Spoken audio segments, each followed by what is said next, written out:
Okie dokie, pig in a pokey. Good morning, chess seekers. It's Sunday morning and we're going to have some fun with the Sicilian Wing Gambit. I've been having a lot of fun with the Sicilian Wing Gambit of late. I don't know if you know about this, but chess.com has introduced a library feature.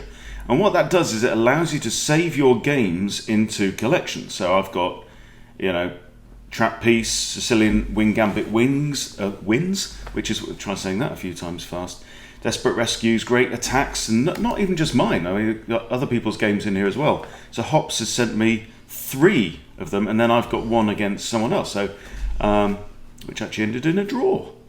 But yeah, so check out the library, and if you are minded to save your own games or even other people's games in order to maybe look them over again for your own training or whatever, it's a really nice way to do it. So the way that you do it is that when you finish a game, you'll see this little library icon down with your other icons. You just click that and then it says, well, what collection do you want to add it to, and so on. So anyway, I figured that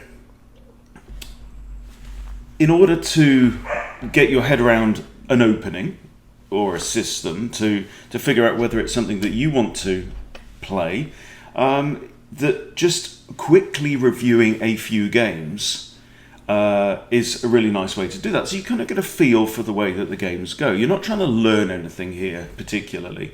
We're just looking at it and going, that kind of looks fun, or that doesn't really suit my style, it's too this or too that. So what we're going to do, I'm going to show you 8 games that I've played, all of which White won, and then I'm going to show you one extra bonus one played by master level players, or at least very high rated players.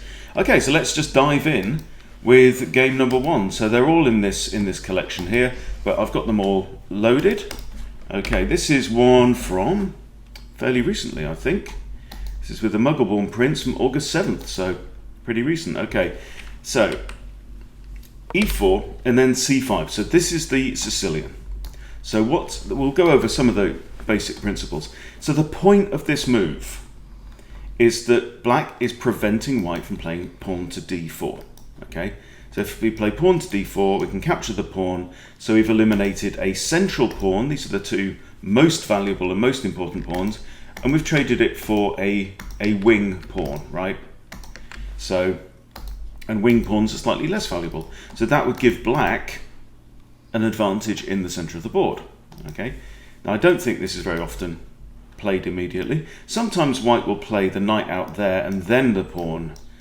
And if pawn takes, you've got knight takes, giving white a central knight, but again losing that pawn. Anyway, so the wing gambit proceeds with b4.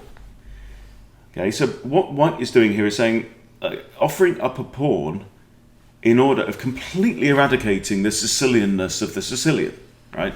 So if this pawn accepts the gambit and captures, then white actually has the ability to play d4 like straight away, really grab control of the center, and the argument is that is a pretty good trade for the pawn. At my level, as a improving intermediate player, what I like about the wing gambit is that the people don't see it very often. So most Sicilian players around like 1,000 to 1,500 won't know what the hell to do. Okay. So anyway, in this game, so this is with Muggleborn Prince, who's rated 1190. He plays d6, which is not ideal because then you simply capture towards the center, kind of improving this pawn from B, promoting it to C, and then if D captures here, now suddenly black only has the 1 central pawn, whereas white has 2 central pawns. Okay, well, let's work through the game and see if that is significant in the end. So we develop 2 knights now. Bishop comes out pinning the knight, bishop breaks the pin, bishop b2, eyeing up the g7 square, which is an annoyance, What it means is that this bishop, you see, at the start of the game is the only defender of that, in the same way that the king is the only defender of f7, and the same goes for white, right? So if this bishop should ever think about coming out, then we can have capturing the pawn, plus what's worse is if the knight and the pawn are still there, that rook's going to fall as well. Okay, so that's the point of that move. We have a a6 to hit the bishop, bishop moves across. Now on to changing diagonals, you have to notice, from that one onto that one, now eyeing up f7, which as we all know is a soft spot. Now we have b5 again hitting the bishop again, and the bishop actually steps forward now, pinning this knight against the rook. This move would have been possible, but the bishop's still on the same diagonal looking at this, but he's now got a second threat. Okay.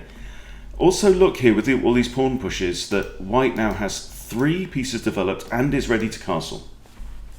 Black only has 2 pieces in the board and is not ready to castle. We have another pawn push. Okay, now here you have to notice the bishop now cannot retreat here because if the bishop comes back here, c4 traps the bishop. He's got nowhere to go. Okay. Also, in fact, he couldn't have retreated there because the same thing would have happened. So that's why the bishop went forward. And so the bishop now takes the knight, and bishop takes bishop. Okay, and we're in a similar position. White has still got 1 extra piece on the board, is still ready to castle, and it's white's move furthermore. So we have castles now. Now this pawn on e4 is actually hanging, and my opponent grabs the pawn. We have rook e1 hitting the bishop. Bishop retreats. Now d4. Okay, so the principle is white's castled, the king is in relative safety, black is not castled and is not about to. So what you should do is try and bust open the center. Okay, so d4. And look, see, we've got 1, 2, 3 pieces protecting that. Okay, so we have c takes d4, bishop takes d4, rook c8, and now the knight develops. Bishop there pins the knight to the rook, but boom. See? Remember I said that earlier on. Anytime that bishop relinquishes his post, boom. And now it's all going horribly wrong. Okay, so we have bishop takes knight.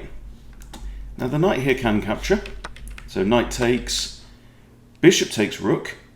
Okay, now we have queen takes bishop. Okay, it's very tempting in a situation like this to go, you take my rook, I'll take your rook. Okay, but that rook's not going anywhere, right? That rook, you've got that rook caught. Okay, so take the bishop. You're going to get this rook anywhere, don't matter.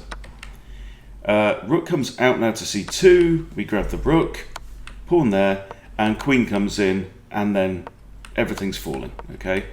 And the game goes on a few more moves, but we don't need to see that. Okay, so just, sit back and enjoy. All right, now, game number 2. These are in no particular order. I haven't arranged them by rating or time or anything like that. So here we're both rated around 1450, and Sicilian Wing Gambit takes here. And now I play the immediate d4. Right, giving me super control over the center. Okay, good compensation for a pawn, I would say. Now we have g6, so we're looking like we're going to get a fianchetto bishop. Knight to f3 adds a second defender to this pawn. Bishop comes out, fianchettos. Bishop comes out, white's now ready to castle. You can really get a feel for the lead-in development that white has here, right? And particularly as we see more games. And then we have this move, bring out the other bishop, a6 now. And this pawn here is hanging. So it's quite a quiet approach here from black. He's really not doing too much to contest the center. Okay, now b5, bishop drops back. Okay. This bishop is now looking at an undefended pawn on e4. So we push the pawn, which is an annoyance for this bishop. So it definitely makes things harder for this bishop. He now can't go there. So he's not really got much scope. These fianchetto bishops can be really powerful on the long diagonals if the diagonals are open. So this bishop is actually really good, but this bishop is really poor. That's not good, not in a happy place. All right, and now we have d5. So now we're getting a blocked up centre. We've got deadlock pawns, gridlock pawns in the middle, which makes life horrible for all the bishops actually. And now all these bishops now are significantly weakened. So queen d2, now a general principle, if your opponent fianchetto is a bishop, one thing you can do is line up your own bishop of the same colour and your queen and try and trade off. Also, it means that the knight now is going to struggle, because knight can't come here. Now can't come to h6 either, because white now has two attackers on that diagonal there. So the only place the knight can really come is going to be e7. So knight goes to e7. And now we trade off the bishop. Now the king is here. Okay, so you have a king now, but with gaps where the wind can blow through on the dark squares. Let's see if we can capitalize on that. We have pawn takes c3, knight takes c3, developing a piece, makes a lot of sense, connecting the rooks. Okay, so now we've completed development. Other knight comes out, d7, queen slides across. Maybe, no, I'm not really sure on the purpose of that move actually. Rook looks at the undefended knight. Queen e3 now. Defending the knight.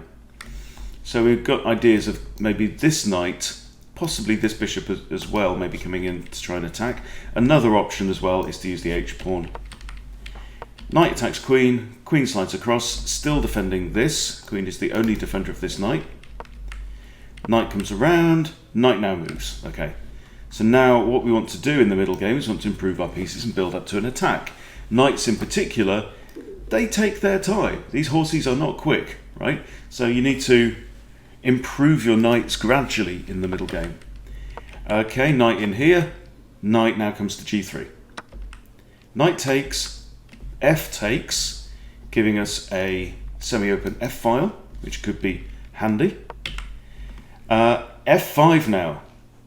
This looks like a bit of a panicky move to me. f5 can be captured en passant, right? Yeah, it seems as though this move and the open file there and the knight's coming around, you know, this king is over here, look, and a lot of his forces are in the wrong side of the battlefield. Okay, and we do capture en passant. We want to open things up. Of course we do. Rook takes. Knight into e5 now. Okay, lovely square. It's an outpost. It can't be attacked by any pawns. It could be captured by this knight, but if so, we have pawn takes, and we have a pawn now guarding that, and the rook's going to have to move. Not good. And now we trade the rooks off, and now rook f1, annoying the queen. Queen f3, and we do actually now have a trade of knights. Rook comes to here, but there black actually decides to resign the game. There's a queen fork on here. Queen comes in here with check, and the king is going to have to move there, and the bishop will fall, and black there resigns. Okay, so you can see the what we're really focusing on is this the lead of development that you get in return for your gambited pawn, but you have to capitalize on that lead of development. Okay, so here again we have declined version with the gentle e6, so we just take the pawn. All right, bishop recaptures. So what we've got here is white has lost the b pawn, black has lost the c pawn, but more importantly black is out of Sicilian territory. We're not in Sicily anymore. Okay, now d4, right? Lovely move, controlling the center and hitting the bishop with tempo. So the bishop has to retreat. Queen g4, right? Remember, anytime this bishop comes flying out, that pawn becomes a target. All right, queen comes out with check. Now there's a few things there. I mean, c3 is playable, but d2, bishop d2, comes with tempo because now it counterattacks the queen. Now the queen's got to move, and remember, the white queen, the ice queen, is looking there. And black now can't, for example, block this with queen there because we've got a bishop looking at that square too. So what do? Bishop comes across now, right? Not sure that black has been really keeping up to date with his counting skills, because this bishop is actually defended twice by king and knight. So queen comes in, capturing on g7. Okay, bishop takes, knight takes, queen comes into c3, attacking the rook, and just rook d1. And here black resigns because he's realised that, again, as we've seen before, this rook is a goner, and he's got no compensation. There's nothing to show for it. He's got no development. The only piece flying around the board is the queen, and this king is actually pretty snug and happy. Right, let's move on to the next one. Okay, e4, c5. We have a Sicilian. Let's play the Sicilian Wing Gambit. Again e6. Again pawn takes. Again bishop takes. Again d4. And in this instance, for some reason, the queen flies out, okay, to f6. Now this might look like a blunder. Oh, look, free bishop, but oh no. It's actually a good move, right? Look at that, queen takes rook on a1. So that's something you have to be very conscious of if you're playing as white. The fact that this diagonal to your own rook could be open. So we've seen dangers for both of these rooks on the a1, h8 diagonal. So c3 is played, okay? And now, knight's defending that pawn, so now the bishop is en prise. The bishop can be captured. So the bishop retreats, as we've seen before. Knight to f3, knight to c6, bishop comes flying out, attacking the queen, right? You've got to be on the front foot, you've got to keep attacking. Okay, queen slides over, looking at, has to be said, an undefended pawn here. Bishop d3 defends the pawn, and also prepares the castle. Hit the bishop, bishop slides back to e3. Okay, now it's a very solid looking setup for white. White has good central control and some advanced pawns. Black only has one pawn in the middle of the board off the mark, but does have some decent development going on. Queen captures g2, rook g1 hitting the queen. Okay, and also has to be said, this pawn behind the queen. The queen actually only has one square to go to, h3. Rook attacks the queen again, right? And now the queen goes to h5. Bishop comes back preparing a discovery. Queen runs away again. Rook captures on g7. Now d5 is played, e5 is played, blocking up the middle of the board, making this bishop look stupid, and also that bishop. And again, look at where all black's bits are. All black's bits are on the wrong side of the Massif Central. Huh? So we've got this blockage in the middle of the board, and all his bits are over there. So now what white has to do is bring out the big guns, get the queen involved, maybe use these bishops and try and finish him off. So we have knight comes out, bishop d2, preparing another discovery against the queen. Bishop comes up, c4 with a discovered attack on the queen. And this pawn, you know, we're really starting to choke black here. Queen comes up, pawn c5, hit the queen again. And look at this, right? Look at these two bishops here. Now, in general, this is not a clever place to put bishops, okay? Because if you look at the squares that they're controlling, they're hitting the sides of the board, right? There's no threat to this king whatsoever from this, but in a tactical sense, at this point in time, those two bishops, especially when they're side by side, right, on adjacent diagonals, interlocking diagonals, they are controlling an awful lot of squares, right? Look at that. And the same goes on the other side of the board as well. So they are actually, in this instance, quite mobile. So the queen now comes down to b2, and boom. Check this out, guys. Check it. Okay, so we have a lovely three-way here. Okay, rook's defending the knight, knight's defending the bishop, bishop's defending the rook. Rook's also defending the pawn, and the queen is out of squares. No. Rook's defending. Queen's got that, knight's got that, bishop's got that, bishop's got that, pawn's got that. The queen is lost, boys and girls. So She grabs a rook in a desperado capture by way of compensation. But, I mean, who would want to be on the black side of the board right now? Yep, white's king is a bit exposed, but black's just got nothing going on. Attacks the rook retreats. Bishop develops, knight comes out, hit the knight again. We're well up in material. We've got a queen for a rook, a big fat exchange. This isn't good. Look at that. What a dumb move there. Okay. But it's okay because we can block. Okay, now knight grabs a pawn. Foolishly, knight grabs a protected pawn, thinking, aha, this bishop is actually pinned. Yes, it is. But that knight isn't. And there we have a resignation. So really interesting little game there. Enjoyed that one.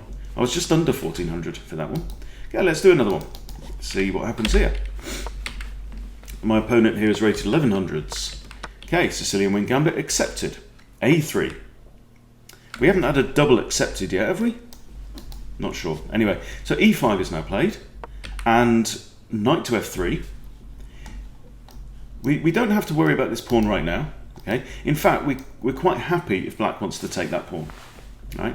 But knight out to F3, simply like a normal king's pawn opening, attacking the undefended pawn.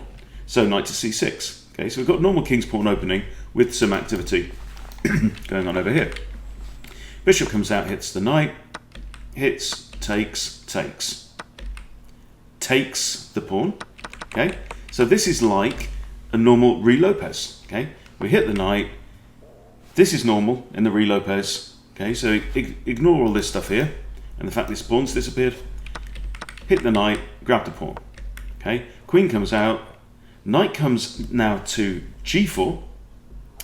And the point is here, because knight could have come there hitting the queen, and but it would have left this pawn undefended.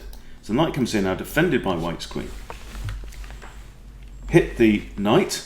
So when we do that, obviously the knight doesn't want to simply move because it'll hang this pawn. Okay, so I would guess that we're going to have a... No, actually. So my guess was going to be that we'd have something like d4 with the discovery against the queen, try and force the queen to move. But in actual fact, knight to e3 defends this pawn. So that's not a bad move. And also you have to notice that black has now advanced the pawn and didn't get anything for it. So that pawn could now be a target and certainly weakens the king side. Okay, so bishop out and now d4. Okay, defended by the queen, hits the bishop. So nice development of a pawn with tempo. Good. Now we capture the pawn. Bishop takes with check, c3. Okay, we've seen this pattern before. Okay, so the more these kind of patterns come up, the less you have to think in your games, right? When you play the same opening a lot. I'm also conscious that we've still got the potential of a nice discovery against the queen. Bishop retreats, queen f3, rook comes over, castles. Queens now face off. No, I'm going to look at g3. Okay, we have d6, knight comes in. Now we have two attackers on g3. Black's king hasn't castled yet. Black's going to be starting to sweat, I would say. And now, unusual. So I would guess we have queen takes g7. Yes, we do indeed. And we could have a trade of queens. Okay, so bishop takes knight, queen takes queen, recaptures, recaptures. Okay, that was an equal trade. But out of all of this, from here, material is equal. Here, white is actually now up a pawn. But more importantly, that king is now stuck in the middle of the board. He's got 4 pawn islands. Right, there's only these two adjacent pawns on the C and D files, right? Which is going to be very hard to defend moving forward. White's king, on the other hand, is sitting with his pipe and slippers in his little castle. Yeah, kind of slightly worried about this pawn, so h3 would not be a bad move now. But So I play the knight out, pawn forward, knight to here. Okay. Now attacking this pawn. Pawn moves forwards, g3. Okay. Now this does mean that the king doesn't have g2. Knight comes in, grab a pawn, grab a pawn, grab a pawn. But black here has missed something. He's missed the fact that rooks can go backwards. He wasn't there for that lecture, right? So he pushes a pawn, loses his knight, and resigns. Okay, let's press on. Oh, lots more to go through. Ooh, that's a nice one. Okay, let's see how we get there. Right, Wing Gambit. Declined with e6. Knight to f3. In this instance, we have seen, I think, takes before as well. And now a6. So this is again a fairly quiet variation. Bishop takes and d4, right? Boom, boom, boom. You can see, we now know what's going to happen, right? With tempo. No good. Hit you again. And now, again, we've got this pawn structure, right? Nice center. And again, we've had this bishop getting kicked all over the place, okay? That bishop has moved 3 times. Bishop to d3, defending the pawn, which we know is undefended. We've seen it all before. Knight comes out, castles. Okay, I would take white from here, wouldn't you? I think this is pretty good. Bishop f6, push e5, hitting the poor bishop yet again. That bishop has now moved, what, 5 times? In 9 moves. Right? Black has had 9 moves, and 5 of them have managed to get this guy from here to here. Right? He's pushed a pawn, he's pushed a pawn, he's captured, and he's moved his knight out. That's it. Okay, bishop e3 now. Just clearing the back ranks, back line. And now a dubious f6. Not sure about that move at all. Rook e1. He's moved to forget about it pawn, and his king isn't castled. And now he takes in the middle of the board. Knight takes. Queen looks at that. So yeah, I mean, there's an idea of knight takes, pawn takes, queen takes, winning a pawn. Do we allow that? No, we don't. Actually, we defend the knight with a check move. Now the king cannot come here because queen f7 protected by the knight is checkmate. King has to go there, and then the lovely finish, knight to f7, is going to win the rook. There's only one legal move. The king would have to come back here, and then the knight would capture there with check. Again, the king can't come here because that would be mate. So the king again would have to go there, and then we can have like a windmill here, can't we? King has to go back there. Can have like a double check. Again, the king can't come here. Again, the king has to go there. Ooh, boom! That would be it. Haha, gorgeous. Right, let's have a look at another. Okay, looks like a blunder there. Right, so this is me against Bohemian Rhapsody, and I think this one was played today. Oh look, the Sicilian Wing Gambit. Accepted. A3. Have another pawn here. No, I shan't. Out comes my knight. Takes, and now knight takes. We've seen this bishop take once or twice when the e-pawn has moved, but now it's knight takes. Okay, bishop to a3 attacks the knight. Okay, we have the initiative in this game because we are the gambit players, right? Knight retreats, so you've got to keep the initiative. d4. Queen now comes out with check. Okay, now this could be a problem, but no, c3. We've seen this move c3 plenty of times. Now, the bishop is actually pinned here because that rook is undefended, okay? Have to bear that in mind. So queen b3. It's now protecting the bishop again. Also looking at the soft spot, okay? So we have e6 defending the soft spot on f7. Bishop out to b5, pinning the knight against the king. Takes. Yeah, so I remember thinking about this move. Yeah, I just figured that knight was quite dangerous because he had this. Knight takes d4. It's only defended in principle by that pawn, but that pawn is actually pinned to the king, right? So I thought, let's take out this knight. I'm not happy about that. Okay, so bishop recaptures. This pawn's now hanging. So knight to d2 defends the pawn. Bishop now attacks the queen, but drops a pawn here. There's only one square that the rook can go to. Anything else would be curtains. So the rook now has to go there. And now bishop to b4 hits the queen. The queen can come here or here. All of these are guarded. She could go there as well. So where does the queen go? Decides to go to b5. But this just loses material. Right? Look at this. This is not only an attack on the queen, but it's also a discovered attack on the bishop. Okay? And where can the queen defend the bishop from? Only these two squares. So the queen goes here, but I could have simply... No, if I'd have captured the queen there, he's got bishop recaptures. Okay? So I just take the pawn. The bishop now could escape. Yeah, why don't you save your bishop? I've got two attackers on that bishop, only one defender. Haha. So it's probably a mistake. Okay, so, but black here plays bishop e7 and loses the bishop. And we have traded queens, but black simply resigns here. I mean, look what he's got left on the board, right? So after this, he's got nothing.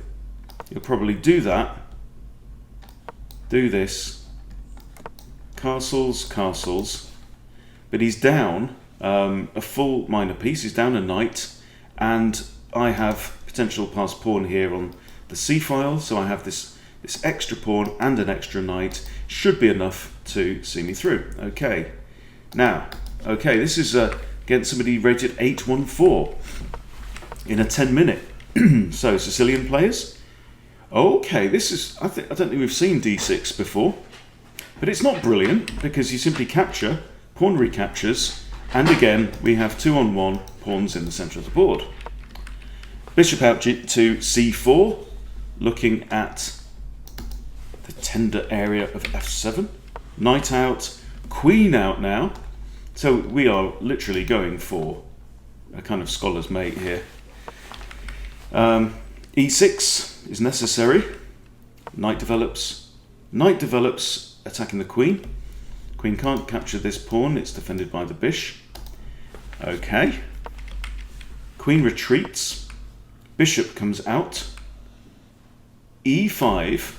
Now saying to the knight, go on, move, which will create a discovered attack against the queen. Knight moves back. Queen to here, looking at g7, but surely black can simply castle here. Black takes a pawn instead. Takes, but hang on.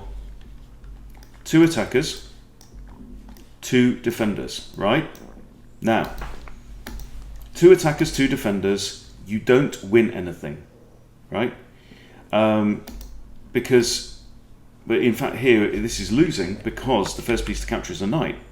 Knight takes pawn, so he gets a pawn for a knight. Now if he trades again, he's lost a knight for a pawn, so that was just bad judgment there. Okay, knight comes in here now. I see your mind. You think to capture on c2 with a fork on king and rook, but too late. Haha. Okay, so he does the check. I simply move the king, but look at this, because I'm threatening the rook here, also threatening this. So now he has to play rook to here. Yeah. Okay, rook to there. Oh, beauty. Beauty! Look at this. Simple, evil, calculating. Check with the bishop here, right? Also defended by the knight. Bishop defends. Bishop captures with check. He's in a smothered check now, and the only way out is queen takes bishop. Queen takes, knight takes queen, king takes. Knight now to here, so this rook is not long for this world, there we go. But I'm up a queen, and but boom, haha, the queen is on the long diagonal, so I get the knight back, take that. And it's not going to last much longer. Okay, so we don't need to see the end of that game. Okay, now, bonus round. We've got a 23.55 play against the 25.20, okay? You can easily do this. You go into chess.com's Explorer, you play some moves of the position that you want to see, you have it, keep it on Master Games, and then at some point it will say you can see all games from this position once it's whittled it down. If there's a million games, there's no point. It'll just break everything. Yeah, you can see all games from this position, and you can browse to see what the really, really good players do. And that isn't always going to be the same as what the computer would do, right? So let's work this one. It's not a terribly long game, okay?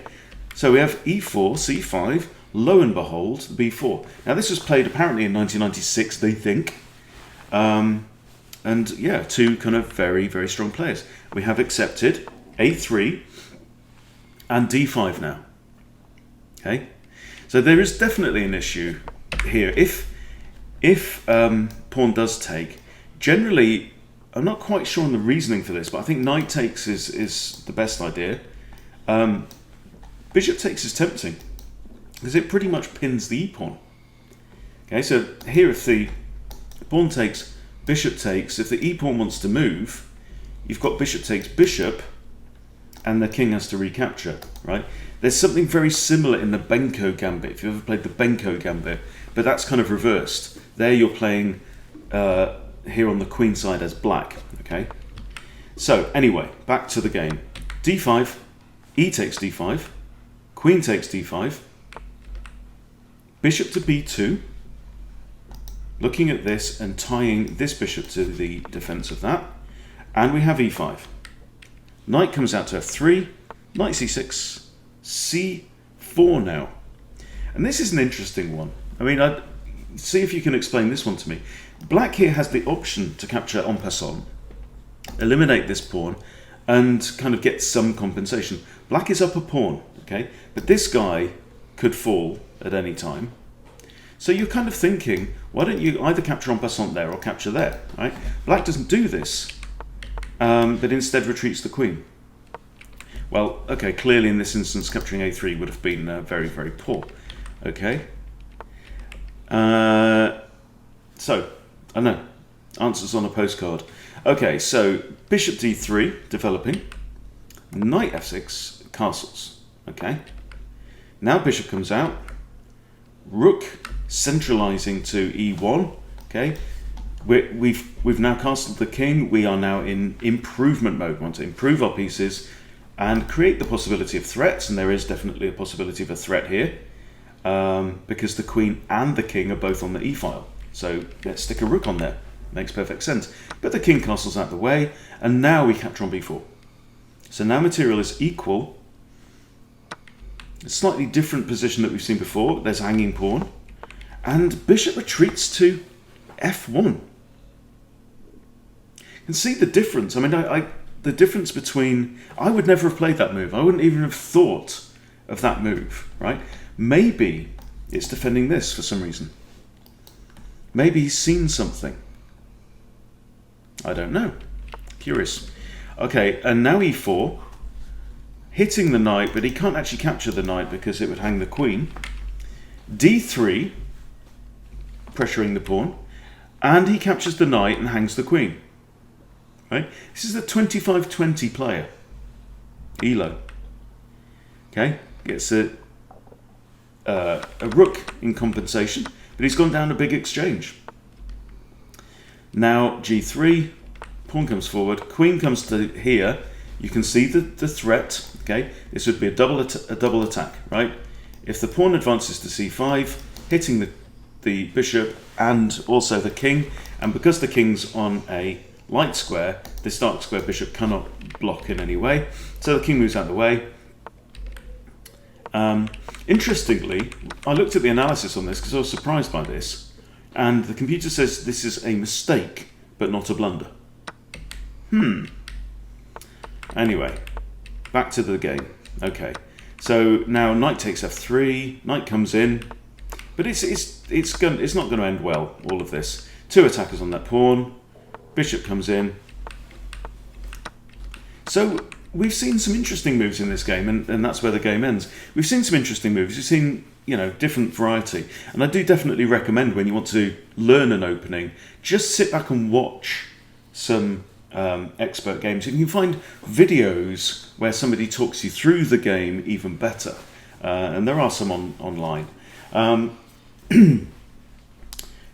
Yeah, some unusual ideas in that one for sure. And I mean, did he really miss the fact that his queen was hanging?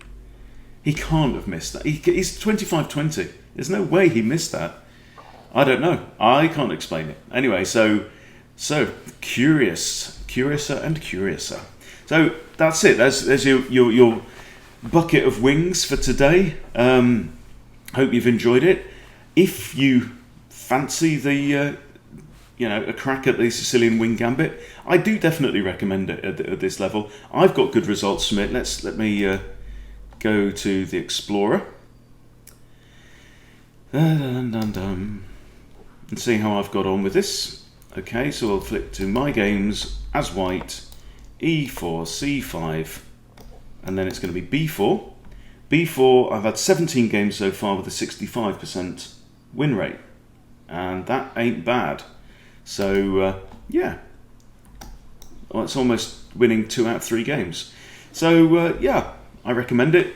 I hope I've given you a bit of a whistle-stop tour.